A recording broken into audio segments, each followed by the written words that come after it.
Con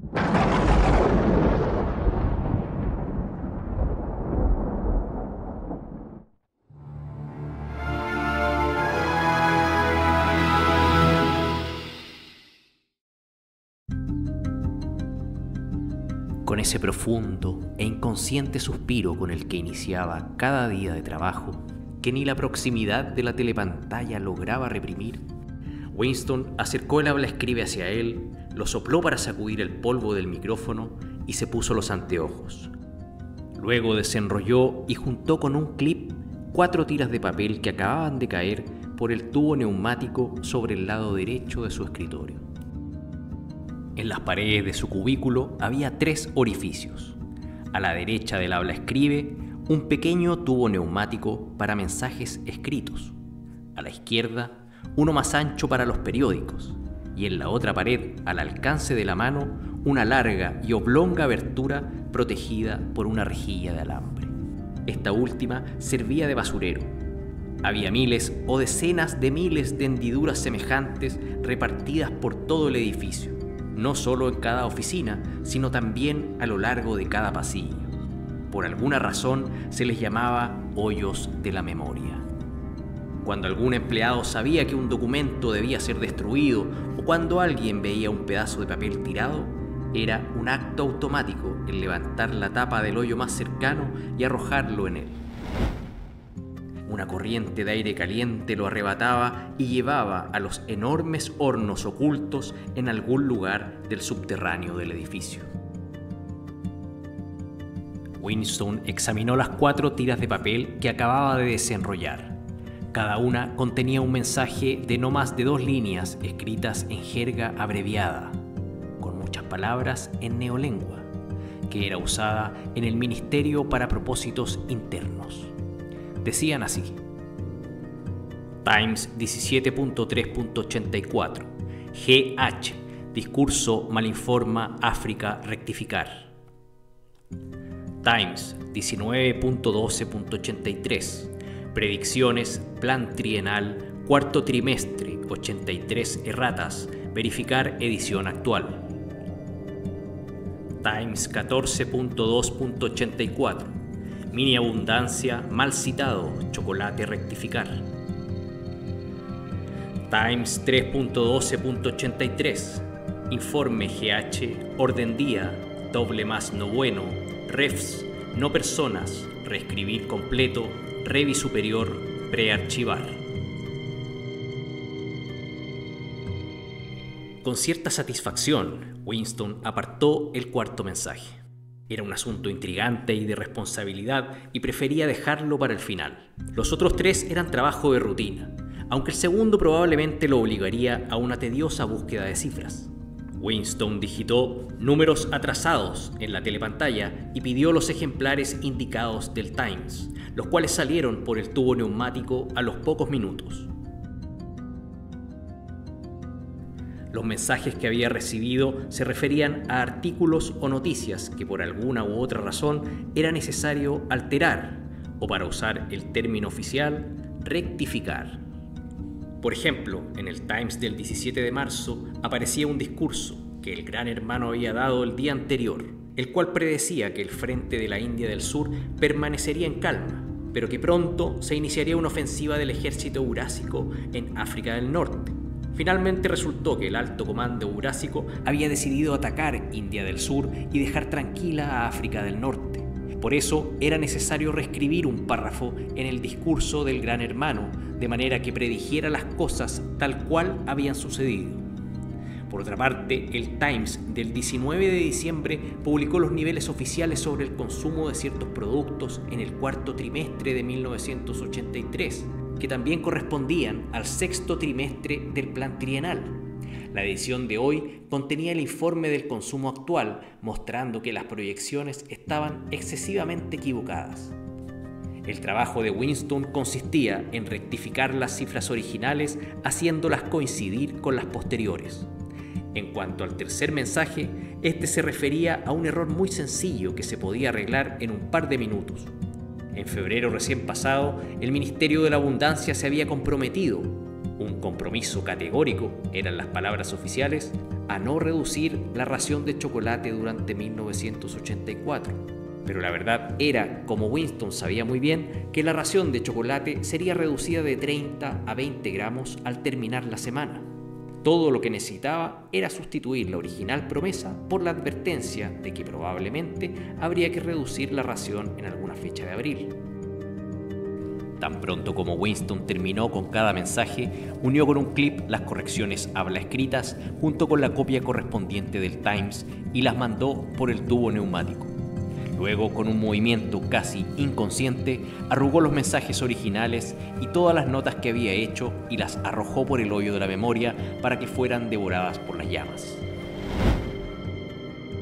No sabía exactamente qué sucedía en el invisible laberinto de tubos neumáticos, pero tenía una idea general.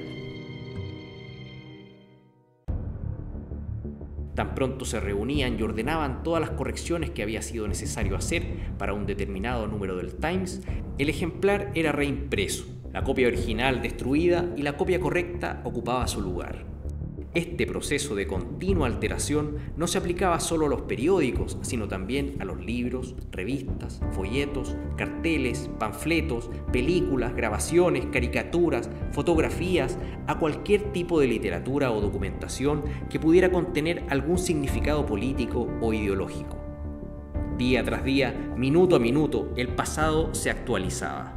De este modo, existían evidencias documentadas de que todas las predicciones hechas por el partido eran correctas. No quedaba en los archivos ninguna noticia, expresión u opinión que se opusiera a las necesidades del momento. Toda la historia era un palimpsesto, borrado y reescrito todas las veces que fuese necesario. En ningún caso habría sido posible demostrar la existencia de una falsificación.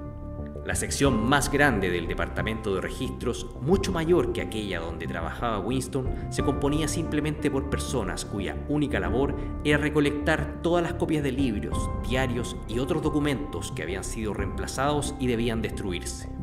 Un número del Times, que por causa de cambios en el alineamiento de la política o de errores en las profecías hechas por el Gran Hermano, había sido reescrito una docena de veces.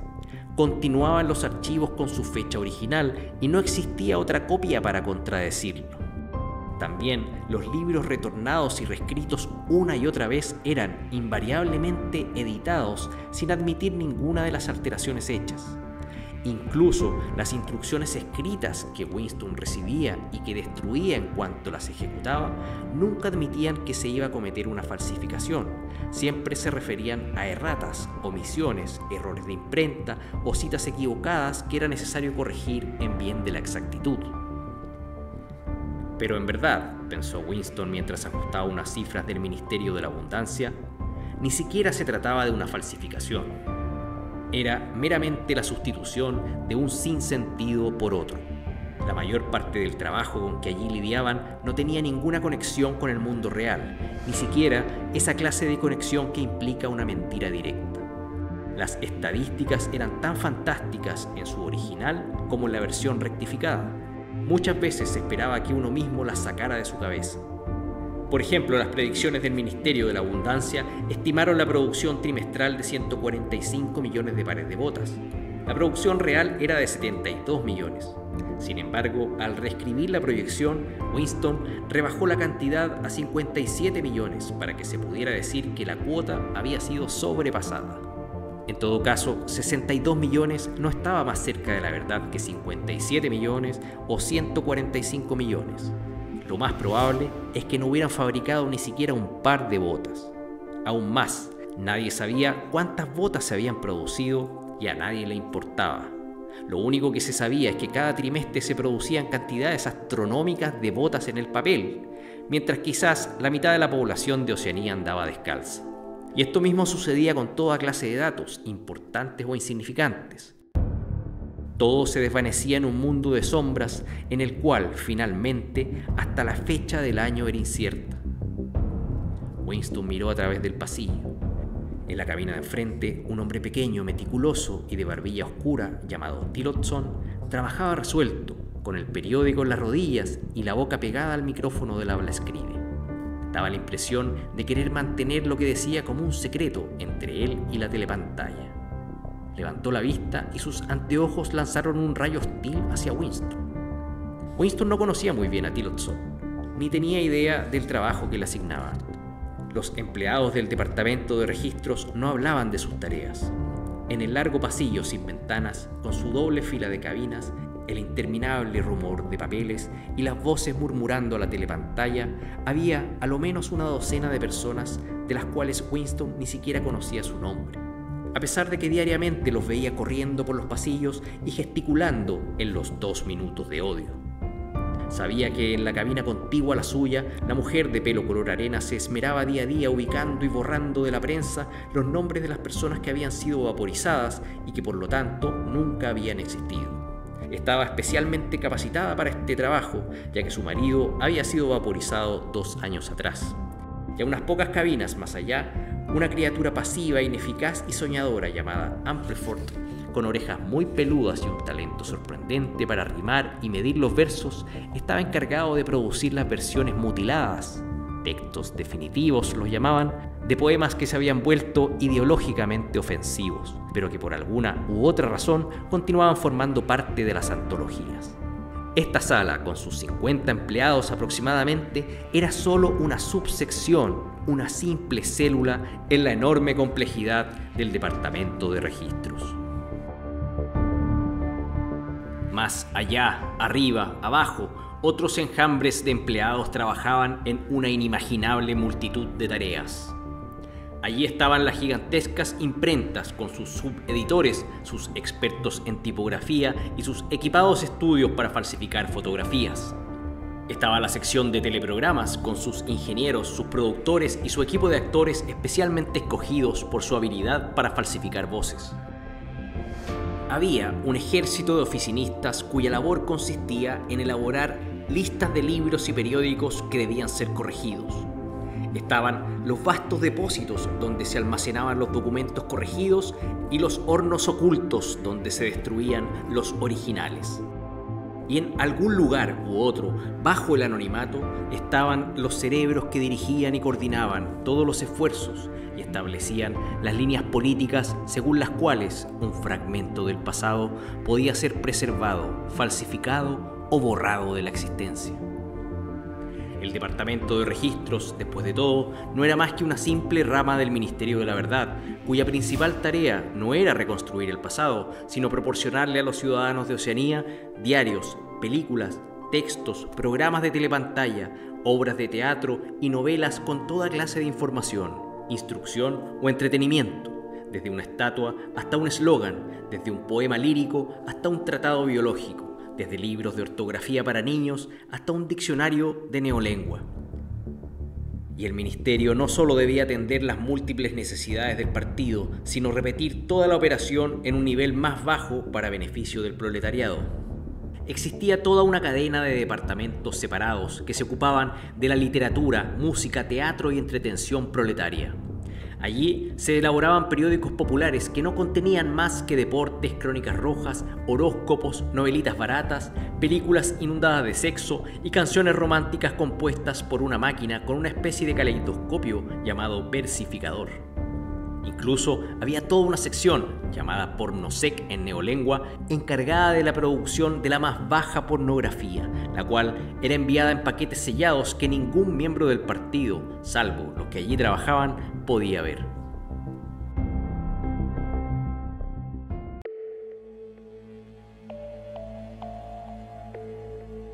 Tres mensajes habían salido del tubo neumático mientras Winston trabajaba.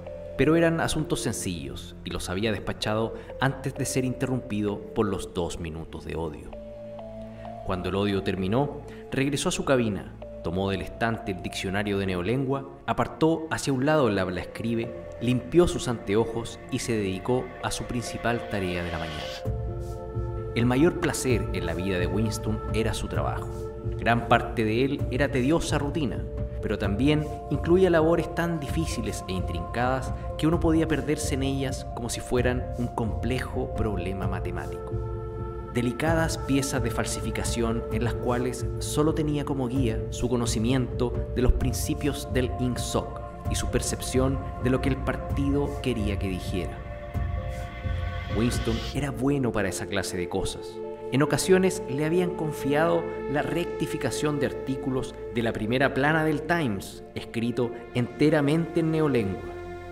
Desenrolló el mensaje que había dejado para después. Decía: Times 3.12.83, informe GH, orden día, doble más no bueno, ref no personas, reescribir completo, revi superior, prearchivar.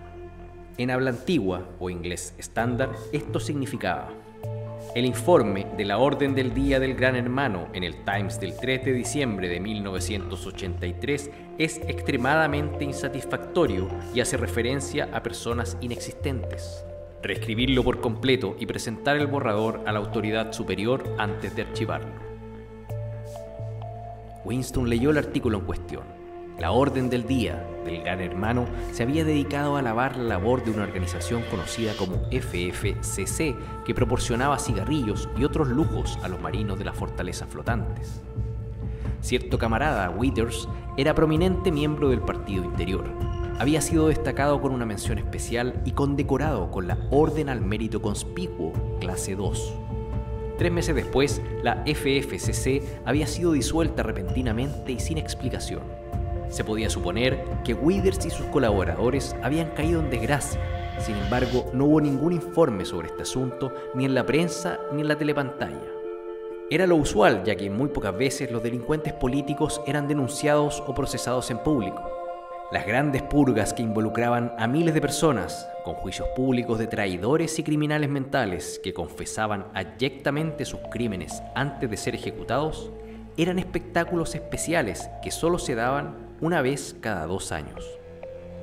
Lo habitual era que las personas que perdían el favor del partido simplemente desaparecieran y no se oía hablar de ellas nunca más. Nunca existía ni la menor pista que indicara lo que pudiera haberles sucedido. En algunos casos ni siquiera habían muerto. Sin contar a sus padres, Winston conocía a cerca de 30 personas que habían desaparecido en una u otra ocasión. Se rascó la nariz con un clip.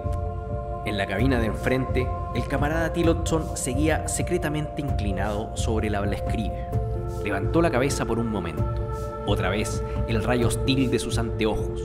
Winston se preguntó si el camarada Tillotson estaba haciendo el mismo trabajo que él. Era perfectamente posible. Una labor tan delicada jamás sería confiada a una sola persona. Por otro lado, llevarlo a un comité era admitir abiertamente que se trataba de una falsificación. Probablemente una docena de personas estaban trabajando en distintas versiones rivales de lo que el Gran Hermano había dicho efectivamente, y algún cerebro maestro del Partido Interior elegiría esta o aquella versión, la reeditaría y pondría en movimiento el complejo proceso de referencias cruzadas, hasta que la mentira seleccionada pasaría a los registros permanentes convertida en verdad. Winston no sabía por qué Withers había caído en desgracia, tal vez por corrupción o incompetencia. Quizás el Gran Hermano quería eliminar a un subordinado demasiado popular. Tal vez Withers o alguien cercano a él se había vuelto sospechoso de herejía. O quizás, y esto era lo más probable, las cosas simplemente habían pasado porque las purgas y las vaporizaciones son fundamentales para la mecánica del gobierno. El único indicio real eran las palabras refs, no personas, que indicaban la muerte de Withers. Tampoco se podía asumir que este era el caso de todas las personas arrestadas. A veces las soltaban y se les permitía vivir en libertad por 1 año o 2 antes de ser ejecutadas. Ocasionalmente, alguien que todos creían muerto por mucho tiempo reaparecería como un fantasma en un juicio público, comprometiendo a centenares de personas con su testimonio antes de desaparecer, esta vez para siempre. Sin embargo, en el caso de Withers estaba claro que ya era una no persona. No existía, nunca había existido.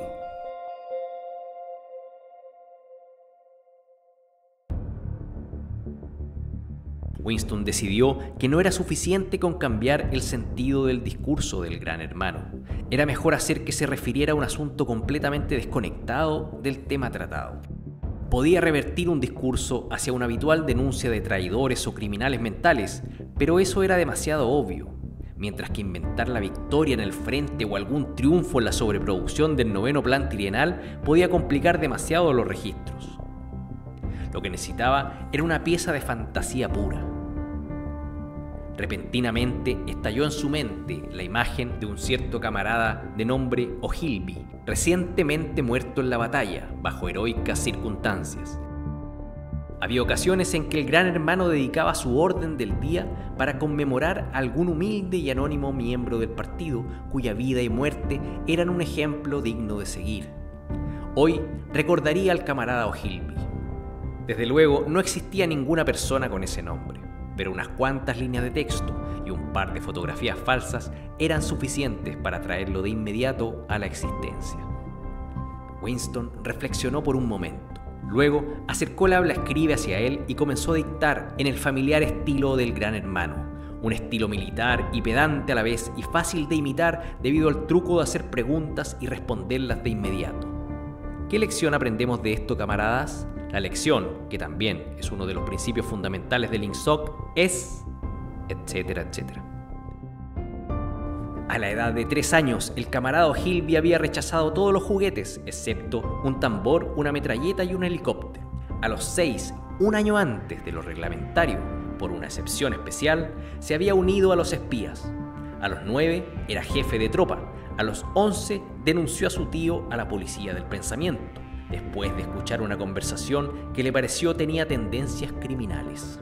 A los 17 había sido organizador en su distrito de la Liga Juvenil Antisexo. A los 19 diseñó una granada de mano adoptada por el Ministerio de la Paz y que, en su primera prueba, dio muerte a 31 prisioneros eurasiáticos. A los 23 había muerto en acción, perseguido por aviones enemigos mientras volaba sobre el Océano Índico con información confidencial. Se arrojó al mar atado a su ametralladora y se hundió con los documentos. Un final, decía el Gran Hermano, imposible de contemplar sin sentimientos de envidia. El Gran Hermano añadía algunos comentarios sobre la pureza y la rectitud de la vida del camarada O'Hilby. No fumaba ni bebía, no tenía recreaciones más que 1 hora diaria en el gimnasio y había tomado un voto de celibato porque creía que el matrimonio y el cuidado de la familia eran incompatibles con las 24 horas dedicadas al cumplimiento del deber. No tenía más tema de conversación que los principios del INSOC, ni más finalidad en la vida que la derrota del enemigo eurásico y la caza de espías, saboteadores, criminales mentales y traidores en general. Winston dudó si debía o no concederle al camarada O'Hilby la orden del mérito conspicuo. Al final decidió que no, pues aquello obligaría a realizar una gran cantidad de referencias cruzadas innecesarias. Una vez más, miró a su rival en la cabina de enfrente. Algo le decía que Tillotson estaba realizando el mismo trabajo. No había forma de saber cuál versión sería finalmente adoptada, sin embargo, sintió una profunda convicción de que sería la suya. El camarada O'Hilby, inexistente horas atrás, era un hecho. Le pareció curioso crear hombres muertos que nunca habían existido. El camarada O'Hilby, que nunca había existido en el presente, ahora existía en el pasado. Y cuando el acto de falsificación fuese olvidado, su existencia tendría la misma autenticidad y pruebas que la de Carlomagno o Julio César.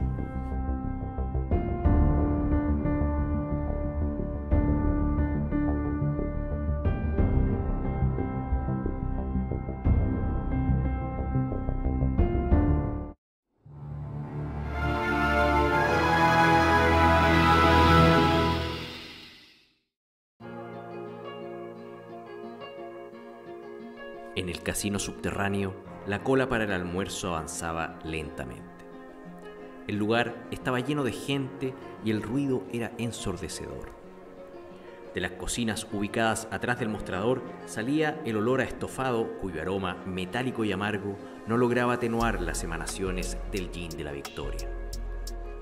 Al extremo del casino había un pequeño bar, un mero hueco en la pared donde el gin podía ser adquirido a 10 centavos el vaso. «Precisamente al que andaba buscando», dijo una voz a espaldas de Winston. Se dio vuelta. Era su amigo Syme, que trabajaba en el departamento de estudios.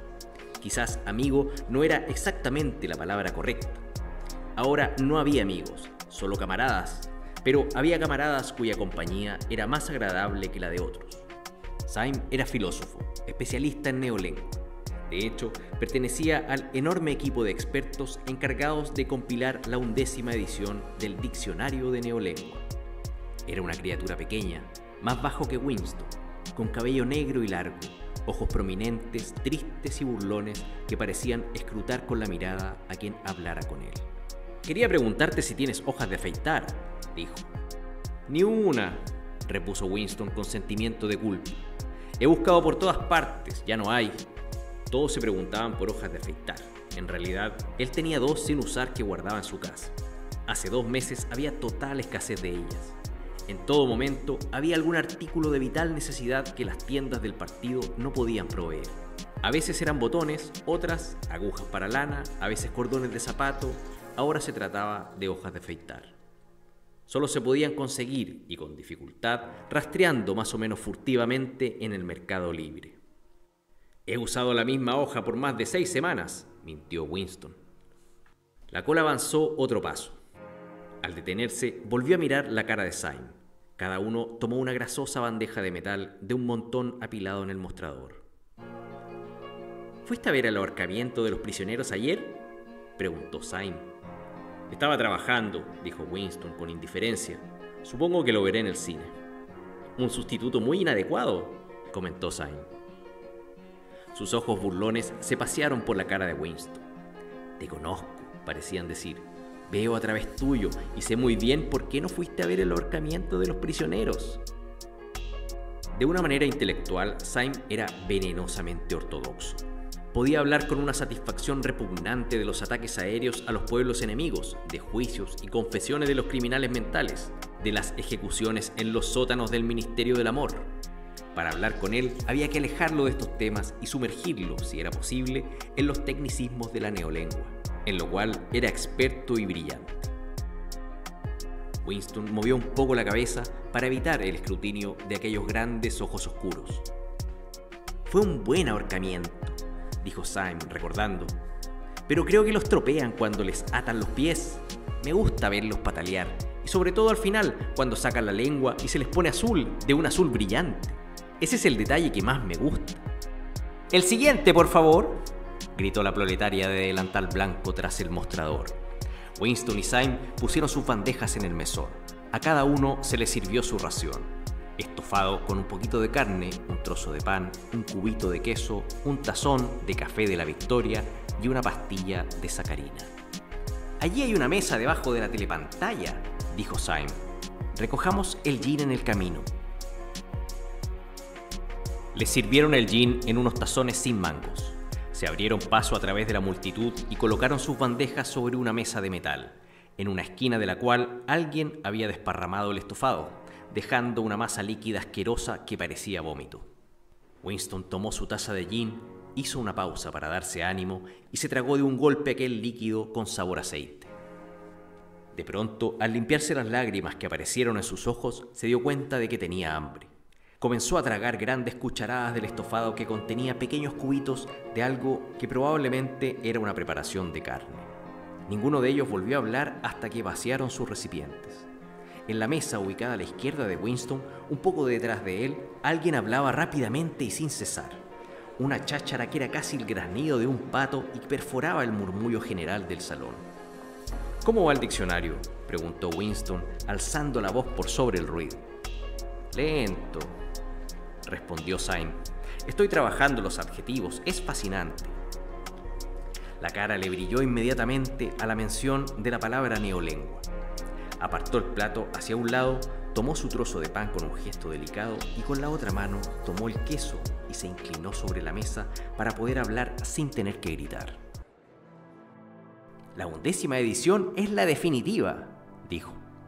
«Le estamos dando al idioma su forma final, la forma que tendrá cuando nadie hable otra lengua. Cuando terminemos nuestra labor, la gente como tú tendrá que aprenderlo entero otra vez.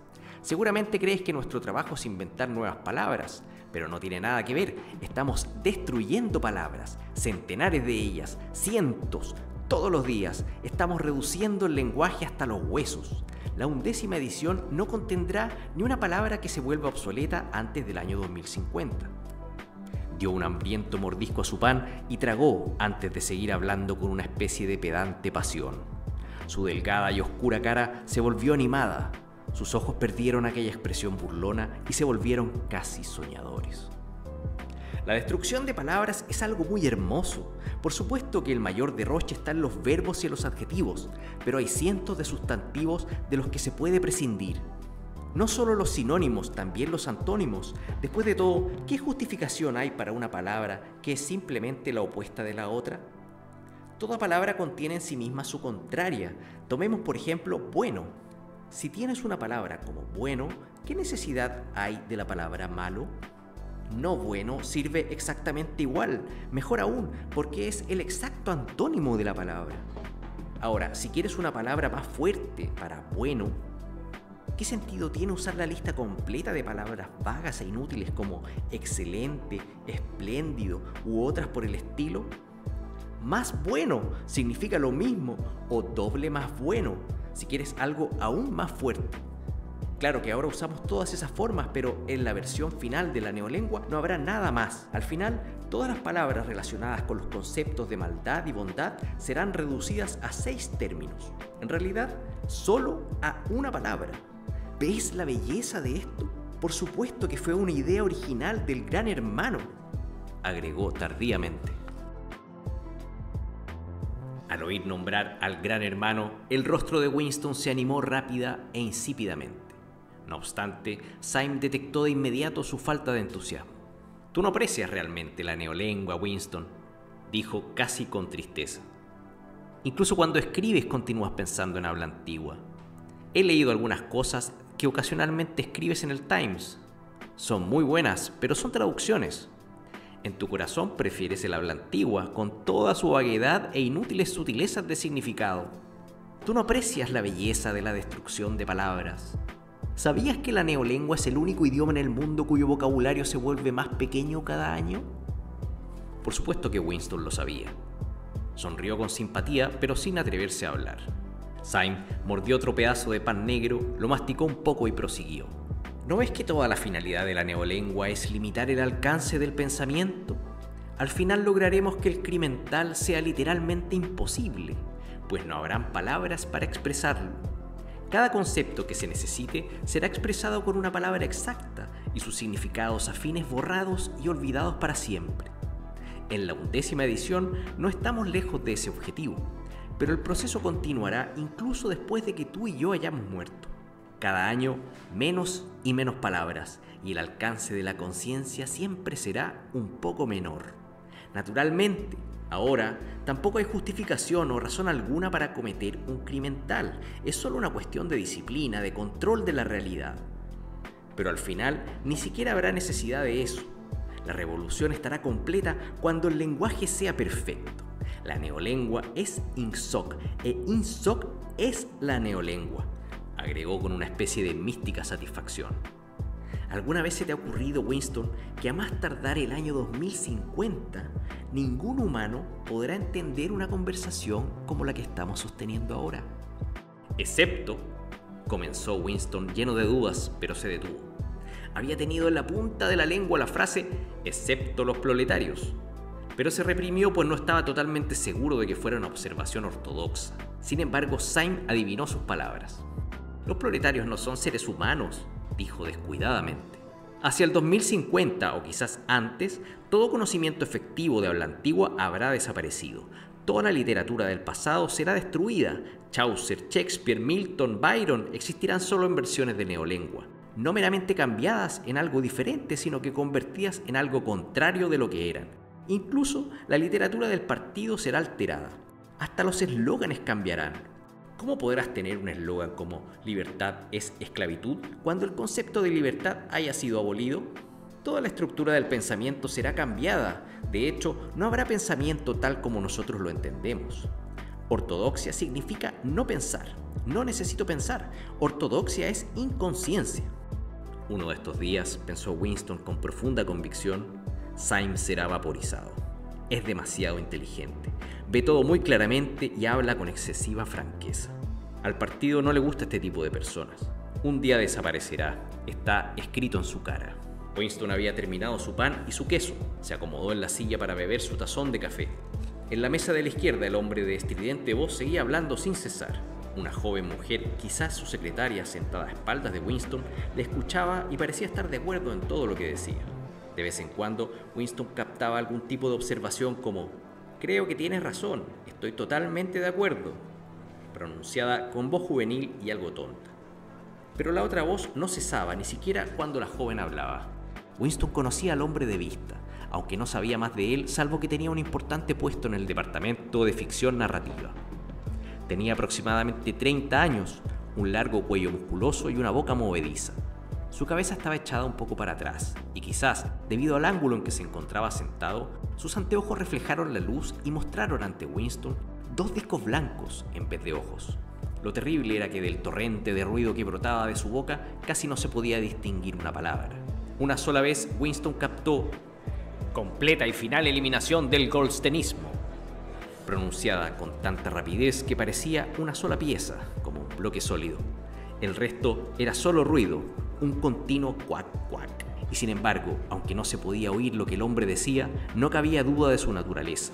Podía estar denunciando a Goldstein y demandando medidas más duras contra los criminales mentales. Podía estar pronunciando diatribas contra las autoridades del ejército de Eurasia. Podía estar alabando al Gran Hermano o a los héroes del Frente Malabar. No había mayor diferencia. Fuera lo que fuera, podías estar seguro de que era ortodoxia pura. Puro Ingsoc.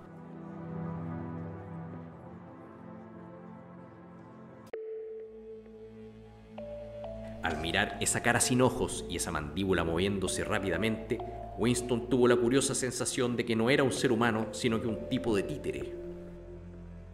No era el cerebro de un hombre lo que hablaba, era su laringe. Lo que salía de él eran palabras, pero no un verdadero discurso con sentido. Era un ruidoso murmullo inconsciente, como el graznido de un pato. «Hay una palabra en neolengua», dijo Simon. «No sé si la conoces. Pato hablar, graznar como un pato». Es una de esas interesantes palabras que tienen 2 significados contradictorios. Aplicadas a un contrario es un insulto, aplicada a alguien con quien estés de acuerdo es un elogio. No cabía duda de que Syme sería vaporizado, volvió a pensar Winston. Lo pensó con cierta tristeza, aunque sabía muy bien que Syme lo despreciaba y que era perfectamente capaz de denunciarlo como criminal mental si encontraba una razón para hacerlo. Había algo sutilmente equivocado en Syme, algo le faltaba, discreción, indiferencia, algo como una estupidez salvadora. No podía decirse que no fuera ortodoxo, creía en los principios del Ingsoc, veneraba al Gran Hermano, se regocijaba con las victorias, odiaba a los herejes y no solo con sinceridad, sino que con cierto inquieto celo, manejando más información que cualquier miembro ordinario del partido. Y sin embargo, siempre se le adhería un leve aire de mala fama. Decía cosas que era mejor no decir. Había leído demasiados libros, frecuentaba el Café del Castaño, antro de pintores y músicos. No había ley, ni siquiera una prohibición tácita contra quienes acudían al Café del Castaño. Sin embargo, el lugar de alguna manera tenía mal agüero. Los antiguos y desacreditados líderes del partido solían reunirse allí antes de ser purgados. El mismo Goldstein, decían, había sido visto en ese lugar hace años, décadas atrás. El destino de Syme no era difícil de predecir, y no obstante, era un hecho de que si Syme llegaba a conocer, aunque fuera por 3 segundos, la naturaleza de las secretas opiniones de Winston, lo delataría de inmediato a la policía del pensamiento. Lo mismo haría cualquier otro, pero Syme más que nadie. El celo no era suficiente. La ortodoxia era la inconsciencia. Syme levantó la vista. «Ahí viene Parsons», dijo. Algo en su tono de voz pareció agregar: «Ese maldito idiota». Parsons, vecino de Winston en los edificios de la Victoria, efectivamente se abría paso a través del salón. Era un gordinflón de mediana estatura con pelo claro y cara de sapo. A los 35 años tenía rollos de grasa en el cuello y la cintura, pero sus movimientos eran ágiles y juveniles. Toda su apariencia hacía pensar en un niño muy crecido, y a pesar de usar el overol reglamentario, era casi imposible no imaginarlo vestido con los shorts azules, la polera gris y el pañuelo rojo de los espías. Al verlo, siempre se tenía la imagen de un muchacho con las rodillas sucias y las mangas arremangadas. Y en efecto, Parsons se ponía shorts para cada excursión colectiva o cualquier otra actividad física que le diera una excusa para hacerlo. Saludó a ambos con un alegre «Hola, hola» y se sentó a la mesa, esparciendo un intenso olor a sudor. Su cara rojiza estaba llena de gotas de sudor. Su capacidad de sudar era extraordinaria. En el centro comunitario siempre sabían cuando había estado jugando ping-pong por la humedad en el mango de la paleta. Syme sacó una tira de papel con una larga columna de palabras y las estudiaba con una lapicera de tinta entre sus dedos. «Míralo, trabajando a la hora de almuerzo», dijo Parsons codeando a Winston. «Qué aplicado, ¿eh? ¿Qué tienes ahí, viejo? Algo demasiado intelectual para mí, supongo». «Smith, viejo, te diré por qué te andaba persiguiendo. Olvidaste darme dinero para la donación». «¿Cuál donación?», dijo Winston buscando automáticamente el dinero. Alrededor de una cuarta parte del sueldo se destinaba para donaciones voluntarias, y eran tantas que resultaba difícil seguirles la pista. «Para la Semana del Odio, tú sabes, la colecta casa por casa, soy el tesorero de nuestra cuadra. Estamos haciendo un gran esfuerzo para montar un espectáculo tremendo. Te digo, no será mi culpa si los viejos edificios de la Victoria no tienen el mejor despliegue de banderas en la calle. Me prometiste $2. Winston le pasó 2 billetes arrugados y grasientos que encontró en su bolsillo y que Parsons registró en una libretita con la clara caligrafía de los iletrados. «A propósito, viejo», dijo, «oí que mi pequeño bandido te disparó ayer con su honda. Le di su merecido. Hasta le dije que si lo volvía a hacer, le quitaría la honda». «Creo que estaba un poco enojado por no ir a la ejecución», dijo Winston. «Ah, bueno, lo que quiero decir es que muestra el espíritu correcto, ¿no? Los bandidos son muy traviesos, pero qué astutos. Naturalmente, lo único que piensan es en los espías y en la guerra. ¿Sabes lo que hizo mi chiquilla el sábado pasado cuando fue de excursión con su tropa a Berksman Head? Junto con otras 2 niñas, se separaron de la excursión toda la tarde para seguir a un hombre extraño. Le siguieron el rastro por 2 horas a través del bosque y cuando llegaron a Amersham, lo entregaron a las patrullas». «¿Por qué hicieron eso?», preguntó Winston sobresaltado. Parsons continuó triunfante. «Mi hija se aseguró de que fuera algún tipo de agente enemigo, que a lo mejor pudo haber llegado en paracaídas. Este es el punto, viejo. ¿Qué crees que la hizo sospechar?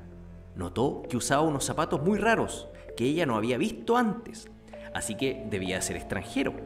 Bastante inteligente para una chiquilla de 7 años, ¿eh?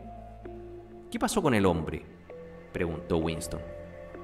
«Ah, no sabría decirte, pero no me sorprendería si...». Parsons hizo como si disparara un rifle y chasqueó la lengua imitando un disparo. «Bien», dijo Syme, abstraído, sin levantar la vista de su pedazo de papel. «Claro, no podemos correr riesgos», agregó Winston obedientemente. «Lo que pasa es que estamos en guerra», dijo Parsons. Como confirmación de esto, una trompeta sonó en la telepantalla justo sobre sus cabezas. Sin embargo, esta vez no era la proclamación de una victoria militar, sino simplemente un anuncio del Ministerio de la Abundancia. «¡Camaradas! ¡Camaradas!», gritó una ansiosa voz juvenil. «Atención, camaradas, tenemos una gloriosa noticia. Hemos ganado la batalla de la producción. Los últimos datos sobre el nivel de consumo están completos y demuestran que el nivel de vida se ha elevado en un 20% más que el año pasado. Esta mañana ha habido en toda Oceanía irrefrenables y espontáneas manifestaciones. Los trabajadores marcharon fuera de sus fábricas y oficinas y desfilaron a través de las calles portando banderas que proclamaban gratitud hacia el Gran Hermano por la nueva y feliz vida que su soberanía nos ha proporcionado. Aquí están las cifras completas. En alimentación...». La frase «vida nueva y feliz» se repitió varias veces. Eran las últimas palabras favoritas del Ministerio de la Abundancia. Parsons, atraído por el sonido de la trompeta, escuchaba con la boca abierta y solemne, con algo de aburrimiento virtuoso. No podía seguir las cifras, pero entendía que de alguna manera eran motivo de satisfacción. Había sacado una enorme e inmunda pipa que tenía la mitad del tabaco a medio fumar. Con la ración de tabaco de 100 gramos a la semana era imposible llenar una pipa hasta el tope. Winston fumaba un cigarrillo de la Victoria cuidando de mantenerlo horizontal. La nueva ración la entregarían mañana y solo le quedaban 4 cigarrillos. Por el momento había cerrado sus oídos a los ruidos remotos y estaba escuchando lo que salía de la telepantalla. Parece que también hubo manifestaciones de agradecimiento al gran hermano por haber aumentado la ración de chocolate a 20 gramos por semana. Y apenas ayer, reflexionó, se anunció que la ración sería reducida a 20 gramos por semana. ¿Era posible que la gente se tragara eso si solo habían pasado 24 horas? Sí, se la tragaban. Parsons se lo tragaba fácilmente, con la estupidez de un animal. La criatura sin ojos del otro lado de la mesa se lo tragaba fanáticamente, apasionadamente, con un furioso deseo de rastrear, denunciar y vaporizar a cualquiera que sugiriera que la razón de la semana pasada había sido de 30 gramos. También Syme, de una manera más compleja que involucraba doble pensar, se lo tragaba. ¿Era solo él, entonces, el único poseedor de memoria?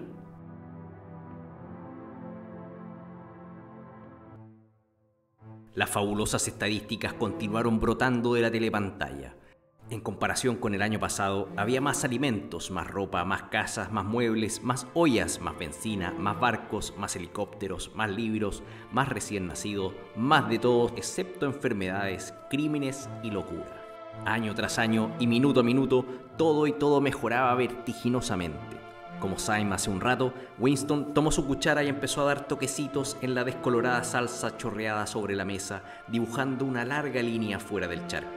Meditaba resentido sobre la física textura de la vida. ¿Siempre había sido así? ¿La comida siempre había sabido igual? Miró alrededor del casino, un salón de techos bajos atiborrado de gente, las paredes sucias por el contacto de innumerables cuerpos, deterioradas mesas y sillas de metal ubicadas tan cerca que la gente se tocaba los codos, cucharas dobladas, bandejas abolladas, tazones grasientos, todas las superficies manchadas, mugre en cada rotura y un amargo y saturado mal olor a mezcla del gin, del café malo, del estofado metálico y de las ropas sucias. Siempre en tu estómago y en tu piel había una especie de protesta, un sentimiento de que te habían privado de algo a lo que tenías derecho. Era verdad que él no recordaba nada que fuera diferente.